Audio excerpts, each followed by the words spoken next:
जय शिव शंकर, जय माँ पार्वती। प्रिय भक्तगणों, भगवान भोलेनाथ और माँ पार्वती की कृपा सदा आप और आपके परिवारजनों पर बनी रहे।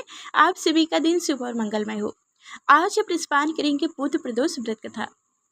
जेठ माह की त्रयोदशी तिथि का बहुत अत्यधिक महत्व है। हर माह के कृष्ण और शुक्ल पक्ष की त्रयोदशी तिथि पर प्रदोष व्रत किया जाता है। इस दिन देवों के देव महादेव भगवान शिव और माता पार्वती की पूजा अर्चना प्रदोष काल में करने का विधान है। धार्मिक मान्यताओं के अनुसार प्रदोष व्रत करने से सभी मनोकामनाएं पूरी होती है और जीवन में खुशहाली का आगमन होता है। प्रदोष व्रत के कुछ नियम भी होते हैं, जैसे इस दिन भगवान शिव को फूल कर भी सिंदूर, हल्दी, तुलसी, केतकी का फूल और नारियल का पानी नहीं चढ़ाना चाहिए। आज प्रदोष व्रत है। जब ये व्रत बुधवार के दिन आता है तो उसे बुध प्रदोष व्रत कहा जाता है। इस दिन भगवान शिव की स्तुति की जाती है। एक साल में कुल 24 प्रदोष व्रत पड़ते हैं। 7 वारों के लिए 7 व्रत हैं। मान्यताओं अनुसार इसका फल वार के अनुसार बदल जाता है। बुधवार का प्रदोष व्रत समृद्धि जीवन की कामना के लिए रखा जाता है। तो आइए सुनते हैं बुध प्रदोष व्रत की कथा। कथा सुनने से पहले आप सभी से अनुरोध है कि अगर हमारी कथा को आप सुन रहे हैं तो कमेंट बॉक्स में जय शिव शंकर जरूर लिखिएगा और लाइक और चैनल को सब्सक्राइब कीजिएगा और ज़्यादा से ज़्यादा इस वीडियो को शेयर कीजिएगा। तो चलिए अब ध्यानपूर्वक कथा को सुनिए। बुध प्रदोष व्रत कथा के अनुसार एक पुरुष का नया विवाह हुआ था। विवाह के 2 दिनों के बाद उसकी पत्नी मायके चली गई थी। कुछ दिनों के बाद वह पुरुष पत्नी को लेने उनके यहाँ गए। बुधवार को जब वह पत्नी के साथ लौटने लगे तो ससुराल पक्ष ने उन्हें रोकने का प्रयत्न किया कि विदाई के लिए बुधवार शुभ दिन नहीं होता, लेकिन वह नहीं माना और पत्नी के साथ बैलगाड़ी में चल पड़ा। बेबस होकर सास ससुर ने अपने जमाई और पुत्री को भारी मन से विदा किया। नगर के बाहर पहुंचने पर पत्नी को प्यास लगी। पुरुष लोटा लेकर पत्नी की पानी की तलाश में चल पड़ा। पत्नी एक पेड़ के नीचे बैठ गई। थोड़ी देर बाद पुरुष पानी लेकर वापस लौटा तो उसने देखा कि उसकी पत्नी किसी के साथ हंस हंस कर बातें कर रही है और उनके लोटे से पानी भी पी रही है। उनका क्रोध आ गया। वह निकट पहुंचे तो उनके आचर का कोई ठिकाना न रहा, क्योंकि उस आदमी की सूरत उसी की भांति थी। पत्नी भी सोच में पड़ गई। दोनों पुरुष झगड़ने लगे। धीरे धीरे वहाँ काफी भीड़ एकत्रित हो गई और सिपाही भी आ गए। हम सकल आदमियों का देखकर वो भी आश्चर्य में पड़ गए। उन्होंने स्त्री से पूछा, उसका पति कौन है? वह आश्चर्य में पड़ गई थी। उसे कुछ नहीं समझ में आया कि मेरा पति कौन है। तब वह पुरुष शंकर भगवान से प्रार्थना करने लगा, हे भगवान, हमारी रक्षा करें। हमसे बड़ी भूल हो गई। मैंने सास ससुर की बात नहीं मानी और बुधवार को पत्नी को विदा कराने के लिए उनके घर चले गए। मैं भविष्य में ऐसा कदाचित भी नहीं करूंगा। हे भोलेनाथ, आप मुझ पर कृपा कीजिए। जैसे ही उनकी प्रार्थना पूरी हुई, दूसरा पुरुष अंतर्ध्यान हो गया। पति पत्नी सकुशल अपने घर पहुंच गए। उसी दिन के बाद से पति पत्नी नियमित पूर्वक बुध त्रयोदशी प्रदोष का व्रत रखने लगे।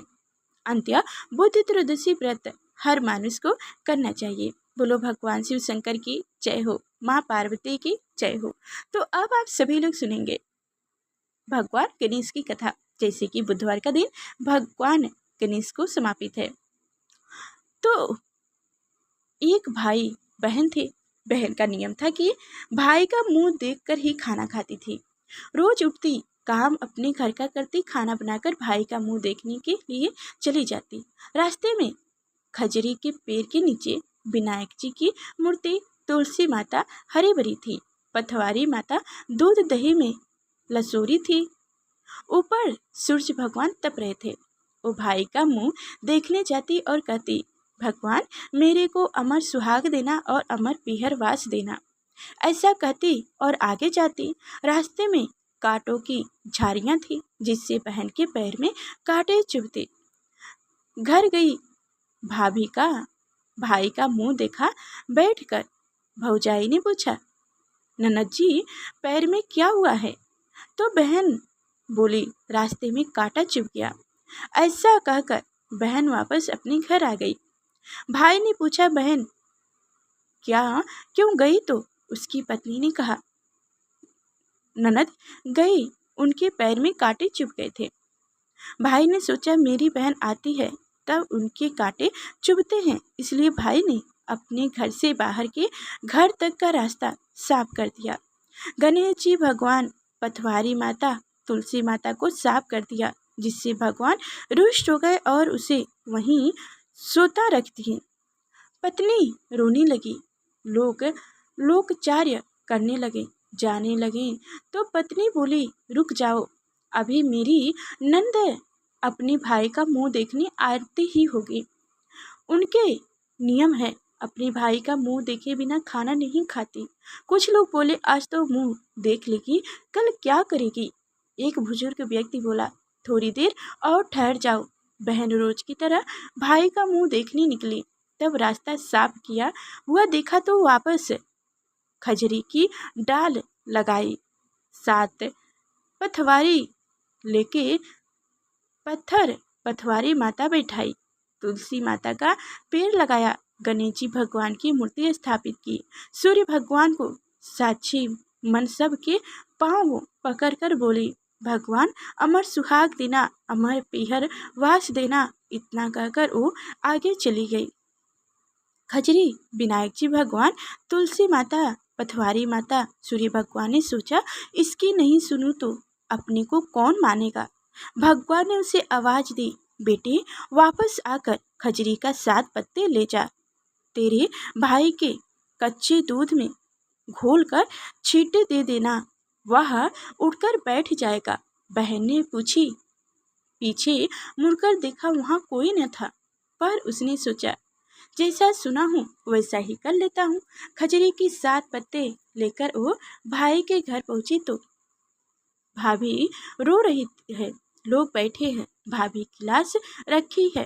वो घर में गई, खजरी की पत्तियां को कच्चे दूध में घोलकर भाई के छींटा लगाई। भाई उठकर बैठ गया और बहन से बोला, बहन बहुत ही गहरी नींद में सो गया था। बहन बोली, ऐसी नींद दुश्मन को भी ना आए। भैया तुमने रास्ता साफ क्यों किया, भगवान के स्थान क्यों बांटे, अब मैं वापस उन्हें ऊंचे में बैठाकर आया हूँ। तब भगवान ने मेरी श्रद्धा भक्ति से प्रसन्न होकर अमर सुहार अमर पीहरवास दिया है। हे भगवान, जैसे मेरी लाज रखी वैसे सबकी लाज रखना, अमर सुहाग अमर पीहर वास देना। जय बोलो विनायक जी, पथवारी माता, तुलसी माता, खजरी, सूर्य भगवान की जय हो। तो आप सभी को हमारी कथाएं कैसी लगी कमेंट बॉक्स में ज़रूर बताइएगा। फिर मिलेंगे अगले नेक्स्ट वीडियो में, तब तक के लिए धन्यवाद।